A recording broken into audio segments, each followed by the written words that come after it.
আসসালামু আলাইকুম, সবাই কেমন আছেন? আশা করি সবাই অনেক ভালো আছেন। তো আমাকে হলুদ শাড়িতে কেমন লাগছে জানি না। তবে আমার কাছে খুব ভালো লাগছে।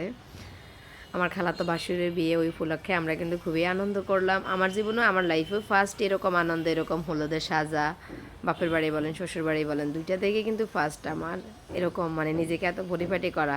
যেহেতু ভাসুরের বিয়ে বলে কথা, তো চলে গেলাম বিয়ের অনুষ্ঠানে। বিয়ের অনুষ্ঠানটা হচ্ছে আপনার মতিঝিল আইডিয়াল স্কুলের ভিতরেই হচ্ছে, কলোনির ভিতরে। সব কিছু ডেকোরেশন মিলিয়ে কিন্তু খুবই সুন্দর, ভালোই। আর আমি এর ভিতরে একটু রং করলাম যে কেমন লাগছে আমাকে জানি না, আমার কাছে আপনাদের কাছে কেমন লাগছে। আমার কাছে বেশ ভালোই লাগে, আমাকে নিজের কাছে নিজেকে ভালো লাগে, এটা একটু বেশি প্রশংসা হয়ে যায়, তারপরও ভালোই লাগে।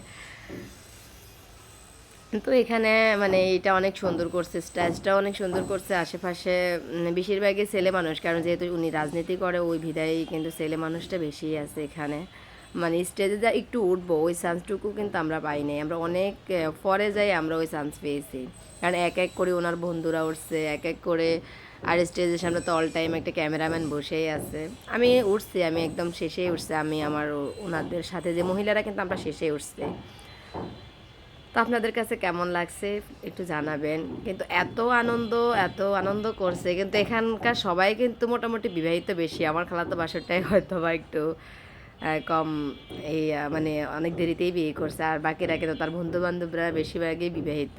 এই যে এদেরকে দেখলে মনে হয় যে এরা সবাই বিবাহিত, কিন্তু উনি সবাই দেরিতেই বিয়ে করছে। তো যাক, ওনার দাম্পত্য জীবন ভালো থাকুক, সবাই দোয়া করবেন।